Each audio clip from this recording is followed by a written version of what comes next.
Thank you very much for attending this webinar. Okay, today the topic for our webinar is strategies to creating great customer service experience. Okay, so our speaker is Mr. Hadrik. So what are we talking about? Okay, we are talking about creating great customer service.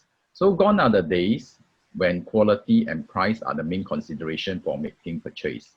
So in this era, customer service is actually the de facto reason for people to make a purchase. The challenge now is how do we turn our customer service into an unfair advantage that will raise our business profile. So in this session, Mr. Hadrik will take you into a journey and discover the key barriers to providing exceptional service and what customer service really is and why is it important for organization success and the strategies to create outstanding customer service experience. As I have introduced, Mr. Hadrik is a stage actor turned professional speaker, and he's very passionate about creative leadership and communication. He's the author of The Stage Fright Antidote and Powered by Creativity and co-author 10 others books. So his past clients include BMW, Petronas, and StarHub and some other government agency.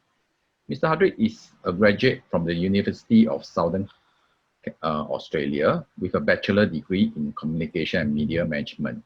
So tapping on his decade-long experience in the customer service line, okay, Mr. Hadrik and his team at the Speaking Factory are passionate about developing creative leaders and customer experience in the professional leaders and team. So without further ado, let us welcome Mr. Hadrik, okay, to speak to us.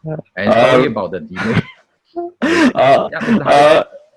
All right, thank you very much. Thanks, Kiwa, and thank you for those who actually have signed up for this session. And thank you for waiting. All right, so I'm going to share the screen. So in the meantime, while I share, there's some little small activity that you need to do in the chat box. All right, what you need to do, can I invite you to answer this question? What is customer service to you? All right.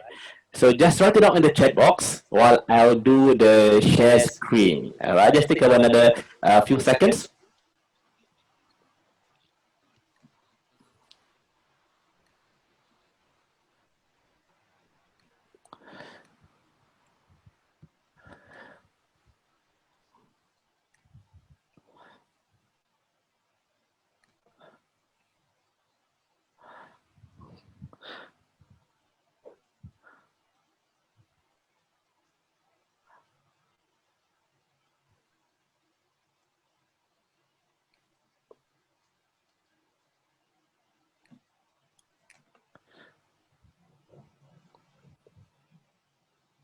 All right, thank you. Okay, I saw message from Sok King that my voice are not clear. Is it okay right now? Let me see if I can do something. But just give me a while.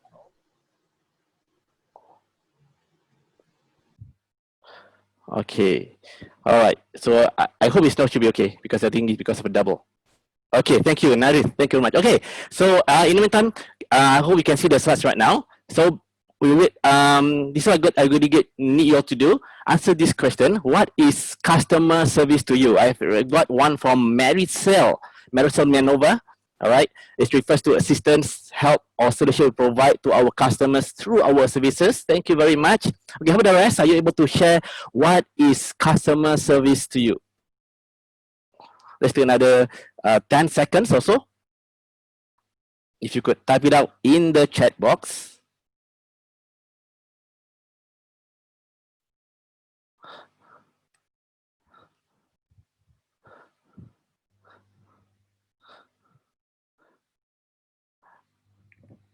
All right.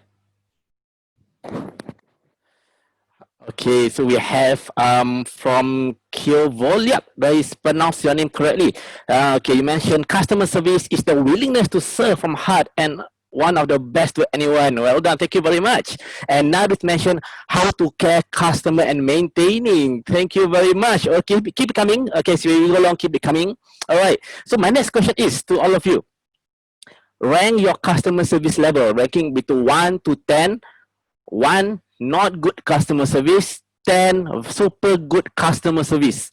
Where are you on the scale? We're not using the poll, all right? Just type in the box, just number of 1 and between 1 and 10. Where are you on the scale of customer service level? 1, super no good. 10, superb in customer service. 1, Lomang said 1. Okay, thank you, Lomang. Well, who else are you able to share? 7, Marisol, thank you very much. 7. All right, keep on coming, keep on coming. Let's take another couple more. 5, Chia, Mr. Chia said 5, now this is 7. All right, thank you very much. Okay, so these are some sample normal service. Vidya said normal service. Okay, thank you. Oh, that's for the early question, right? Okay, so hold on to this number. Wow, Kyovola 9. Well done. All right. So what we hope to achieve at the end of today's session is to hope for me to share some strategies and hope that it can bring you up that notch level, maybe half or one, at least for some ideas. All right. So what I'm going to share with you to bring you back in the year 2002, between 2002 and 2010, because that was the year in my previous incarnation. So before I started my company at the Speaking Factory, I was working with the library at Esplanade at the Theatres by the Bay in Singapore, and specifically working at the National Library Performing Arts at the Esplanade. And why I was there, because my background is performing arts. I started out as a stage actor back in 1997, and then I've been starting from acting on stage into television, into voiceover, and then there was a calling. They were looking for people with background of performing arts because they're opening up the library at Esplanade. So I applied and I got in. So that's how I started my journey in the customer service line. So I was in the library for 10 years. So the first 5 years was Esplanade, and then the other 5 years I was in the HQ. All right. So I remember one particular incident, because one thing about working in the library at Esplanade, our customers, not just Singaporeans, because it's in downtown, so there's also a possibility of having tourists, foreigners coming to the library, and because the books are all about performing arts. And I remember one particular incident in the one afternoon, a couple, probably around 60s, in their 60s, or a couple probably from the US or UK, they came to the library, and I was serving at the counter, and they came to me and said, hi, I just want to find out, is there any water fountain over here? And I thought for a while, is there any water fountain over here? I realized, because Esplanade is not far from Suntec City. So at Suntec City, there's one huge water fountain. So I told the couple, oh yes sir, we do have one water fountain, probably about 10-15 minutes walk from us to a place called Suntec City. You can actually see the water fountain over there. And the couple said, there isn't any water fountain here. And I said, no sir, it's at Suntec City, 10 to 15 minutes. I can show you the way if you like to. And the couple went, is there anything I can drink here? And I was like, that's the point, is because I didn't realize to them, water fountain in that culture means water cooler. In Singapore, we call it water cooler like this, whereas for them, they call it water fountain. So I learned something new at that particular day.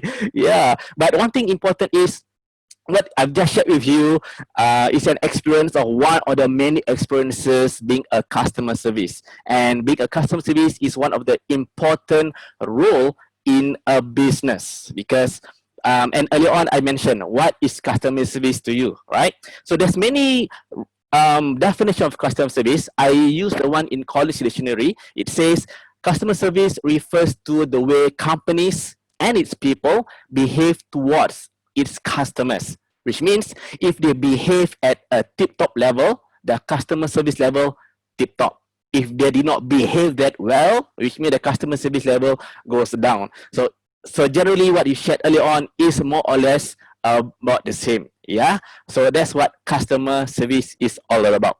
So the point is, why customer service is important. There's many reasons, and I particularly interested what HubSpot shared. Okay, HubSpot is one of the companies doing inbound marketing. They compiled 10 reasons of why customer service is important to our business, whether you do small business or big business. But I like to share three most important one. And let me share with you the first one. All right, why customer service is important. Now, number one, about HubSpot. It says customer service represents your brand image. It is true, because as a customer service, you are the front line. You are like the first person people see representing your company, especially if you're wearing the uniform. You are that brand message. And now to bring you this particular incident, this is a picture of me and my speaking buddies. We were having breakfast and at a coffee shop in Singapore called Saffron's. All right, Saffron's serve Indian cuisine, and they have like thosai and all chapati over there. It's very, very delicious. So usually we have our meetings in the morning over in Saffron's and to discuss what our plans are.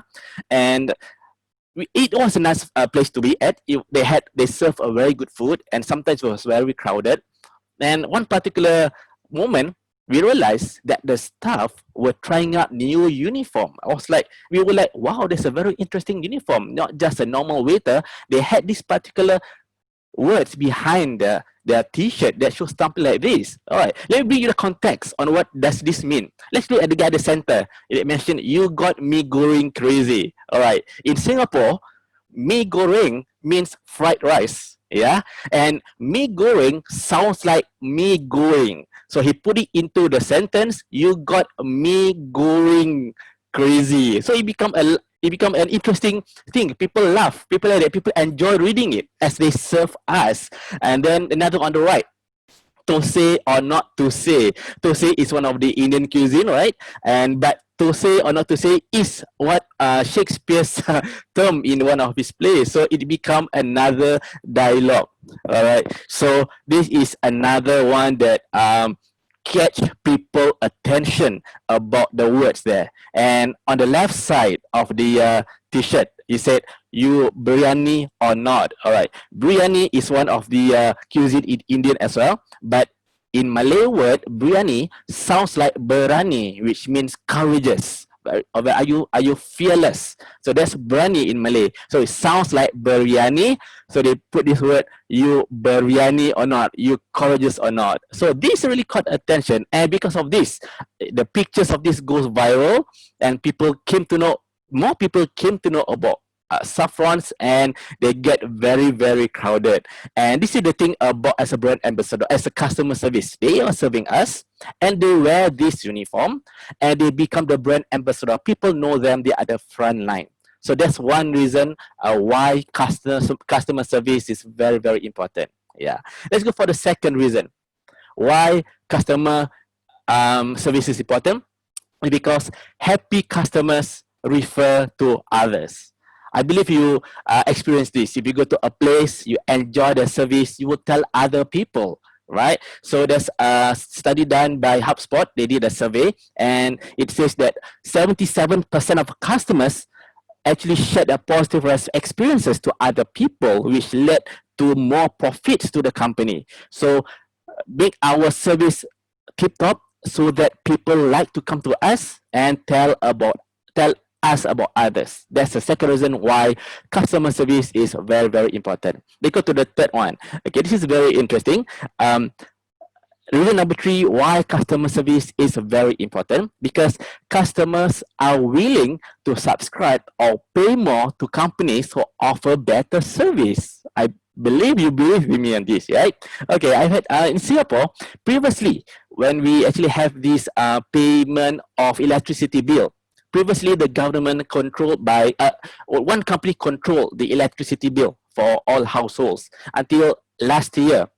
They decided to have an open market, so they open up tenders. Many other companies can then manage this electricity and electricity bills. So there's a few, and we have to choose one. So there's a few companies that offer this service.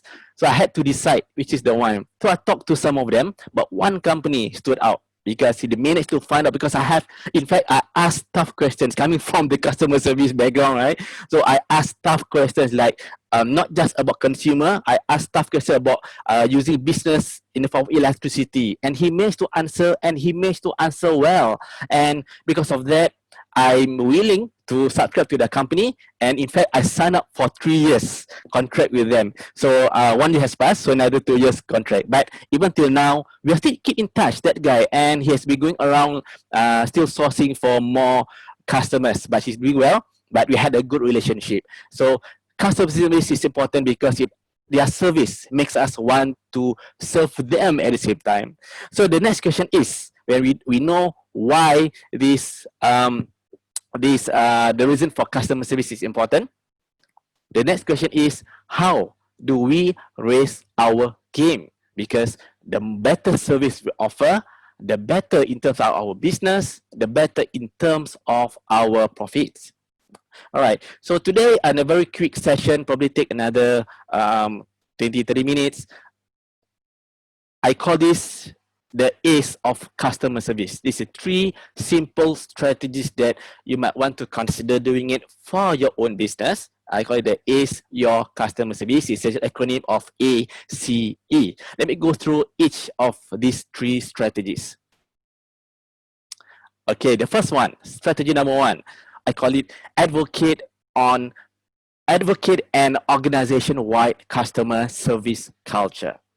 All right, so for a company to actually embrace customer service, it is important that the whole company, whether big, whether small, they have a common culture. All right, and when we talk about culture, one word comes into our mind is about the people, which means the people, they share the values, the norms, the experience, which means they have the DNA. So if you want to create a culture in the customer service, we need to have the DNA of customer service in its people, especially on its leaders, because the leaders are the ones who create the mission and vision that they want the company to move forward with. So having that mission and vision on customer service is important. So leaders need to cascade that down to the people. The question is, will the people follow us as a leader if you want to have this culture of customer service? It comes back to what leadership is. And let me want to bring you back in one of my military days. In Singapore, the mail, all right, we need to go through national service. And there are various national service we need to do. And for me, I was selected to do combat. And I was there for about 2.5 years. And during the year 2000, 2001 period, I was undergoing the training. And at that particular training, infantry, I was attached to a company called Charlie Company. And Charlie Company, usually in military, one company will have about 100 over people, and is managed by leaders. They have the OC, they call it officer commander, and then we have the second officer in command, and then the third rank is called the sergeant major. So in Charlie Company, there is this particular sergeant major called Romano Alvin. All right, so he was a disciplinarian. He's very regimental. People were afraid of him, especially us trainees, because he was so fierce that whatever he said, we will do as a trainee. But the interesting thing is, when we look at how he handled, people give him a lot of respect. And I was wondering why he was so fierce, yet people respect him. And I didn't know that until one particular incident in Taiwan. We had a training in Taiwan, and that was one of the toughest training, because that was the final training before we graduate or passing out from that training session. So we had a 10-day training in Taiwan. So it was very tiring, it was very lethargic, and up to the final mission, just after final mission, when the exercise was over, my legs couldn't take it anymore. I fell down. I couldn't stand. My leg was so felt like jelly. And Sergeant Major Romano came to me. He asked me, "Soldier, what happened?" And I fearfully, I said, "Sergeant Major, I'm sorry, but my legs couldn't take it anymore. I'm so sorry." And what he said, "Take out your boots." And I so take off my boots. It was so painful. And the moment I took off my boots, I realized my heels, at the back of my heels, both heels, was so swollen, was so big and red, and that's why I couldn't stand. I had to fall down. And then Sergeant Major saw that. He said, "Soldier, come follow me." So I stood up. I carried my boots. He hold my hand and bring me up. And on his left hand, he hold me. On his right hand, he was carrying my field pack, which probably by then, I guess, would be between 8 to 10 kilogram of weight. So we walked over, he brought me to the medic. And that instant, I realized something different about Sergeant Major Romano. While he was a disciplinarian, while he was very regimental, I realized that as a leader, it's not all about authority. There's another side of being a leader. It's about taking care of the people under their charge. So when I passed out from the military, as I was reading more about leadership, I came across this quote by Simon Sinek. He said, leadership is not about being in charge. Leadership is about taking care of those people under their charge. This reminds me of Sergeant Major Romano Alvin.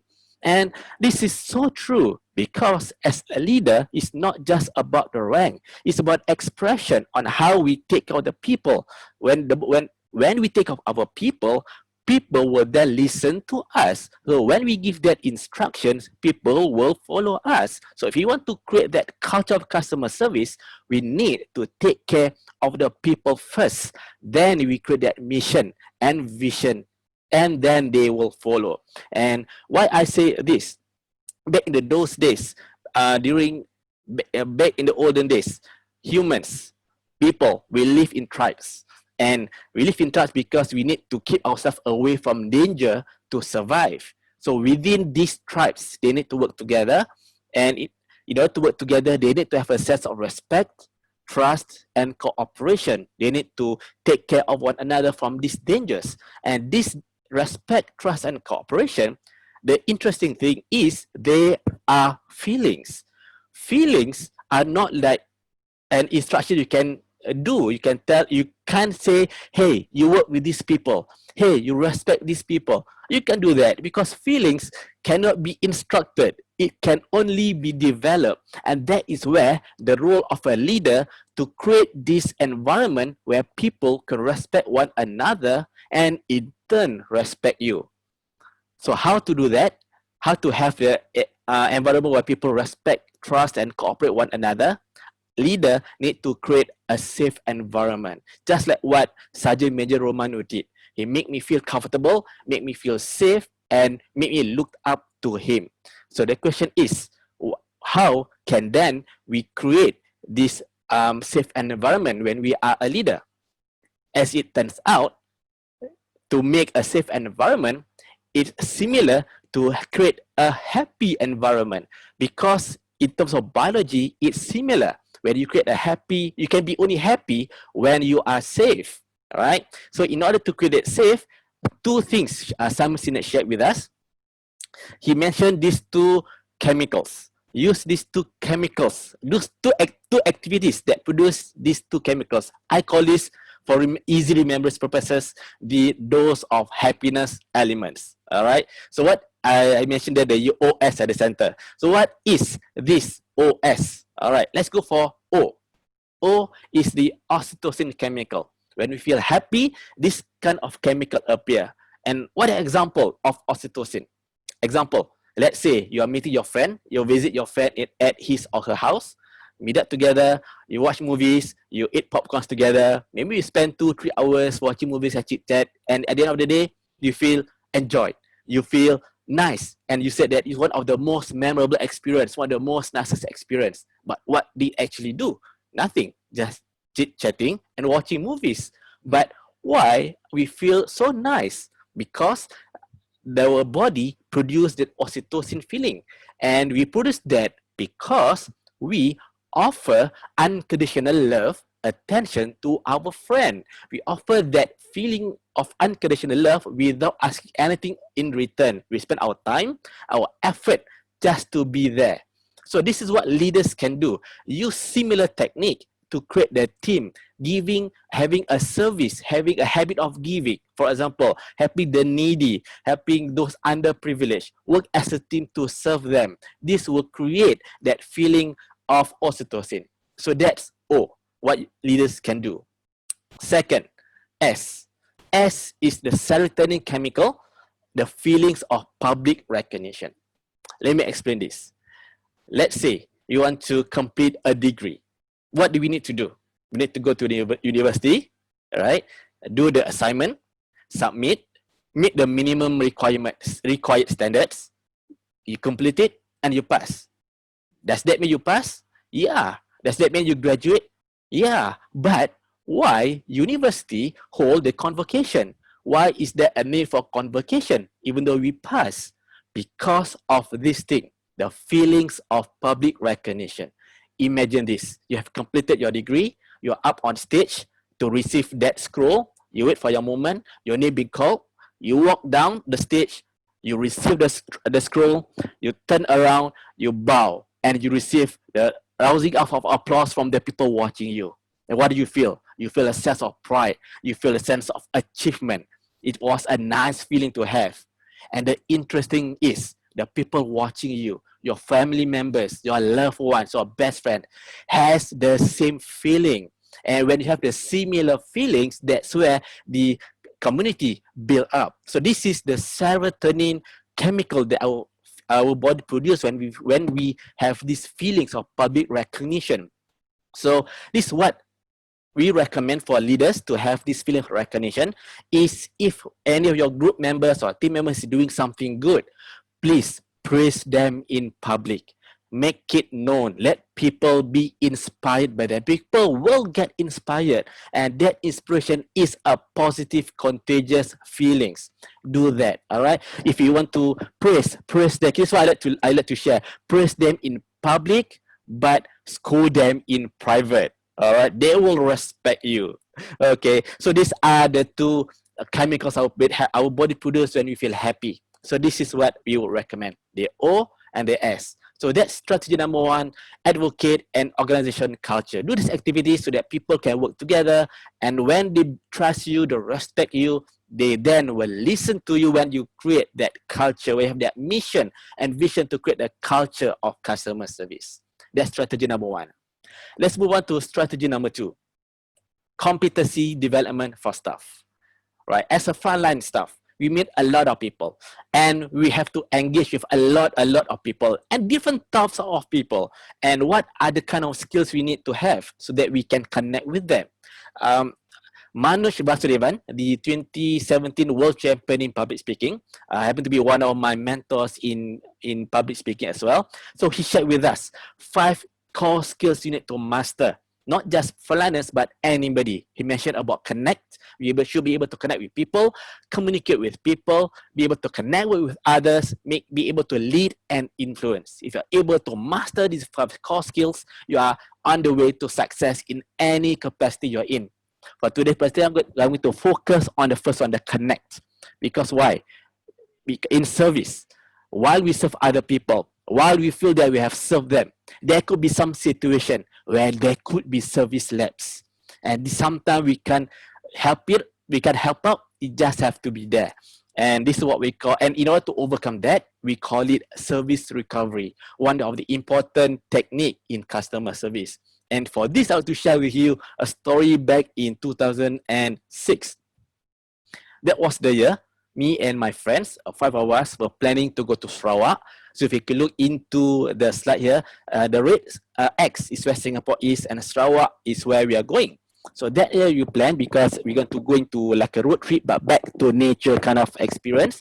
So that point of time, we want to do our own planning. So we divided the job. Some of us plan for the hotel, some of us plan for the food, some of us plan for the transfers. For me, I had to plan for the flight over to Sarawak. And at that point of time, not like today, we can book flight tickets over the net. Those of the 2006, it was still new on that method. So I had to go to travel agent to book the ticket. So what happened was, I managed to contact one of the local travel agent, and I was served by a lady called Lisa. So I told Lisa we're going to Sarawak on a Thursday. And that was 1 week before. So the week before Thursday, she said, okay, Mr. Hazriq, come by Monday before 6:30 p.m. to collect the tickets. Because by 6:30 p.m., it will be auto cancel. Then I said, okay, so I'll be coming on Monday. So on Monday morning, I decided, instead of coming in the afternoon, I decided to go morning before I go to work. That I was still working at the Esplanade. So on the way to work, I give Lisa a call. I said, Lisa, I decided to come in the morning. Can I come and collect it? And this is what she said to me.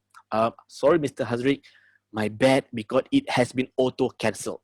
And I was like, what? Auto cancel? What happened? I'm sorry because I mistook it. I thought it was 6:30, but happened to be 6:30 a.m. because of the time difference. The system was in US, but we are in Singapore. And I was like, wow, it was on Monday and we plan to leave on Thursday. It's about 3 days time. Can you do something about it? Because we have confirmed to work with you to purchase the tickets with you. And she said, yeah, we'll do something. We'll keep you updated. So for the rest of the day, there's nothing hearing from her. So I was quite worried. And on Tuesday, still nothing from them. So I need to call them in the late afternoon. And they said, Mr. Hazriq, we're still working on it. We'll keep you updated. And it's already on Tuesday. And we are supposed to fly off on Thursday. So on Wednesday morning, I'm so anxious already. I'm so almost panic because 5 of us were so excited to go to Sarawak, but everything is already except for the flight ticket, which is under my charge. So that Wednesday morning at 9 a.m., I went straight to the office, to the travel agent. Went in, Lisa saw me, she panicked. Then she said, Mr. Hazriq, please take a seat. We'll do something about this. And I said, yeah, sure. So I sat there from 9 a.m. to 10 a.m. to 11 a.m., almost noon. No sign of any available tickets. And by then, Lisa had panicked. And then she came up to me and said, Mr. Hazriq, we still hadn't got the tickets, but we had 3 options for you. And I was like, okay, that kind of a possible service recovery because of the service they left. So what are the options? She said, okay, the first one, what you could consider is to take a flight from Singapore to Kuala Lumpur, which is the capital of Malaysia. If you notice in the slide there, the word Kuala Lumpur, where the star is. So we take a flight from Singapore to Kuala Lumpur, and they have a transit flight, a connecting flight to Sarawak. They said, okay, so what are the flight numbers? And she said, oh, the thing is, once you reach KL, you need to wait for the next available flight. And I was like, okay, if there's no flight, are we stranded? And she sheepishly smiled. Okay, there's not an option. What's option number 2? She said, okay, option number 2, why not, instead of going to Sarawak, you guys go to Mount Bromo. I was like, Mount Bromo? Where is Mount Bromo? It was the first time I heard that place. She said, Indonesia. Indonesia? I'm not going to Indonesia. I'm going to Sarawak. We have planned everything. So, no, that's not the idea. And then came the third option. So, what's the third option? She said, Mr. Hazriq, are you okay to take train? Then I said, say that again. Take train to Sarawak. I like, are you kidding me? If you look at the map there, Singapore is on the western side of Malaysia, right? Whereas Sarawak is on the eastern side, which means you need to fly over the South China Sea. So how can we take train? So clearly there's service lapse on her part. So I just couldn't take it anymore. I just so panicked. But what I learned from the situation, there was a lot of panic, a lot of service lapse, and that could happen when we do service, when we do customer service. So this is some of the technique that I would share with you. Probably might be useful for you on how to do a service recovery approach. And I call this the EAST approach. In any case, you need to do a service recovery approach, you can use this method. So what is this EAST? Let me go for the first one, empathize. Empathize is all about understanding the needs of the customer. Clearly, Lisa did not understand my needs. She offered me to go to Mount Bromo. All right, so empathize. So how do empathize? 3 components that you need to have when we empathize. So when we speak to your customers, you need to listen attentively, and acknowledge as they talk to understand what the person needs. And then you paraphrase to show that you actually understand what is the need. So that is empathize. A, apologize. Service lapse do happen once in a while, so do apologize. But what I would recommend is apologize the feeling the person goes through. All right, so yes, sometimes you make mistakes, you really feel sorry for that, but use the language or the sentence that you feel for them. So use something like, I feel sorry that you have to go through this experience. This is to show that you are on the same par. Like I call it the apologize to empathize, so that people it sounds like we understand them, so that will tone down their anxiety. So that's E, A, and then we go to solve. And this is where the competency comes in. As a customer service officer, we need to be well versed in all our products. So we need to know where is the Bank Bromo, where we need to know that there's no trade from Singapore to Sarawak. We need to know all our products, and also including our network around us, right? Because if you can't solve one idea, you might need to solve another method of solving problem. That's solve. And once you solve it, use thank them, and hopefully because if you produce a good service recovery, the people could be a better customer to you in time to come. I've experienced it myself while I was at Library Esplanade. So in a nutshell, service recovery method, this method called the empathize, acknowledge, solve, and thank. So that was strategy number 2, competency development for staff. Let's go on to the third strategy, the final strategy, what I call the established service standards. All right, when we do customer service, especially for our company, we need to maintain or establish these service standards, because when you have the service standards, people can see us, people can measure, because with service standards, what we can measure, we can improve. When I was with the library, we won the Singapore Quality Award in 2004. But years before that, the whole organization has been prepped to be customer service culture. So we have audits after audits after audits. We must to make sure that we manage the standard. So when the actual audit for the SQA came about in 2004, we aced it and we got the award.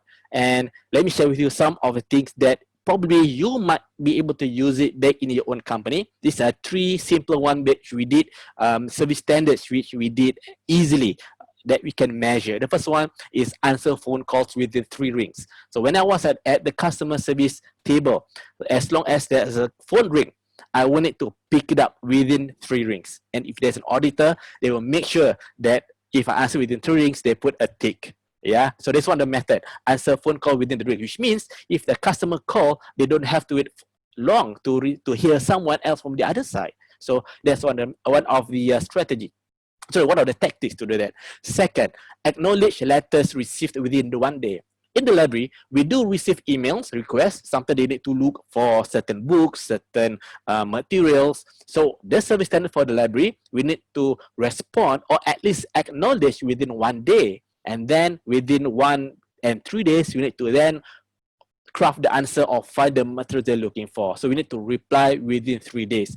Even if the material they ask beyond our area, then we have to tell them that it's still working and we still need to reply to them within 3 days. And then we have a follow-up plan after that. So that's tactic number 2, acknowledge letters received or currently maybe emails received within 1 day, reply within 3 days. And the last tactic, we had this compliment to complaint ratio. So that when I first joined them in early 2000, the compliment to complaint ratio was 1:10, which means for every 1 complaint you receive, you need to earn 10 compliments. If not, your performance bonus will get affected at the end of the year. So we work hard to that to ensure we to have a minimal complaint. And I think by the time in my 5th year or 6th year, the ratio have increased from 1 to 15, 1 to 20. I've left them for almost 10 years right now. I don't know what's the current compliment ratio they have right now. All right. So these are some of the tactics, the measures that you can do. all right, to establish a service standard. So these are the 3 simple strategies that you can do in your organization to bring up the service level, the customer service level to the next level. So just repeat the 3. Number 1, A, advocate service culture, being a leader, create that mission and vision so that you can provide the service culture to other people. And C, have a competency development for the staff so that they are well equipped based on the product and services. And lastly, create or establish a service standards for the whole company to follow. Okay, all right. So before we have a proper end of the session, let's take the next few moments for us to reflect and review. If I could request that all of you, and in the chat box below, write down one biggest takeaway from today's session. Maybe one or maybe one short phrases or sentence will do. Let's take about another 30 seconds for you to share with us in the chat box down there. What is your one biggest takeaway from today's session? All right, go ahead, and we'll go through that in a while together. 30 seconds, go ahead.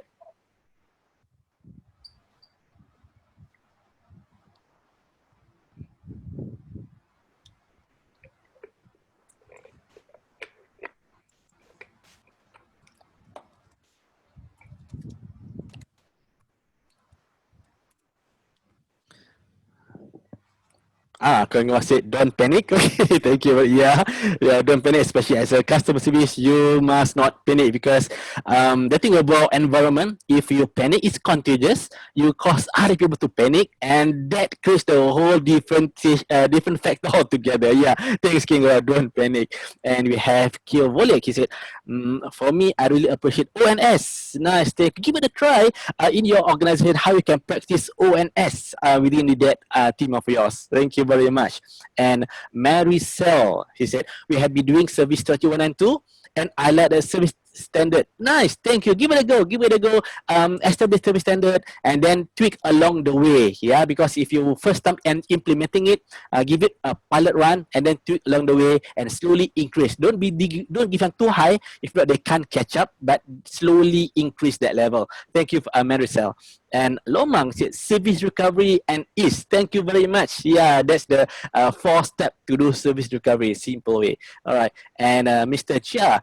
Oh, great sharing explanation. CRS, setting standards to measure, is a big takeaway. Thank you very much, Mr. Chair. And Vidya mentioned the ACE, 3 simple strategies, simple and easy to implement. Thank you very much. And I hope that the sharing here has been very, very useful. So before we end, last few takeaways that I would recommend you to do. 3 actionable items.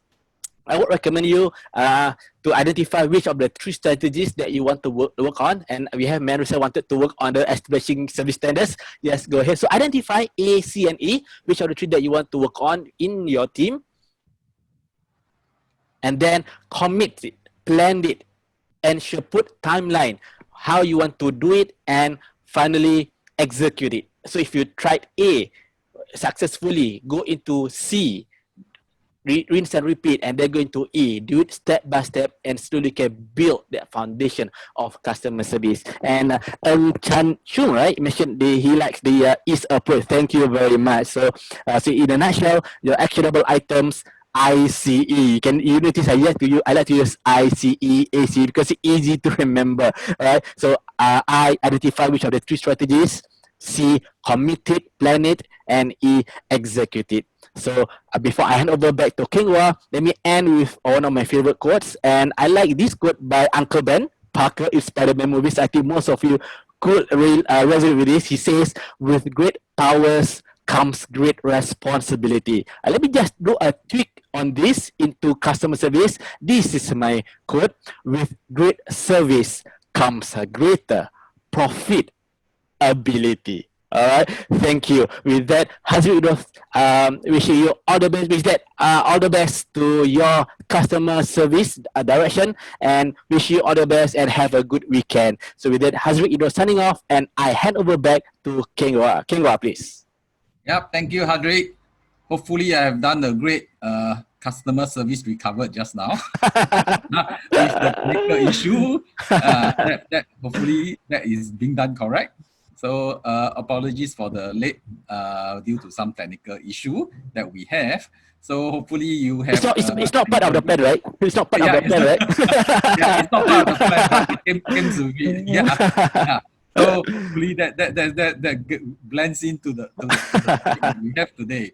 Yeah, yeah. Thank you everybody for attending. I hope it has been very beneficial to you all, so that hopefully you all have a good takeaway from what Mr. Hardwick has said, and hopefully you are able to implement it. I guess at the end of the day, knowing it is one thing, but I think putting it into action is something that we would have to do, so that you'll be beneficial.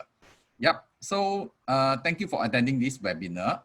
If you have any more question, you can actually ask us, and we are here to answer your question. And definitely, I guess next this webinar happens every Friday, but for next week is a holiday. Happy New Year to all Cambodians. Happy New It's a public Year. holiday next week. So yep, we'll have a rest on next week, and we will come back the week after next on the 28th again. So there would be another topic on social media. Yep. So which we will be featuring, and then of course we have our WeChat official account webinar on the first week of September, which will be a full day course. So those companies who wish to have an official account in Cambodia to penetrate into the China market, you can actually join this course, and it will be definitely beneficial for you to expand your marketing tools. Yeah. Thank you very much, Hardwick. Nice to be here. Yep. Have a great day. Yep. Thank you all for attending. Yeah, we'll be here if you have any questions. Please feel free to drop your questions. Thank you. Yeah. Okay. Yep. Thank you, Mies. Yeah. Glad to know that you are here every week. Wow, nice. And definitely we will share as many. We have definitely a lineup of course of all these webinars till the end of the year for every week, except for public holidays that falls on Friday. So look forward to it. Yeah, look forward to your attendance. Thank you very much for attending.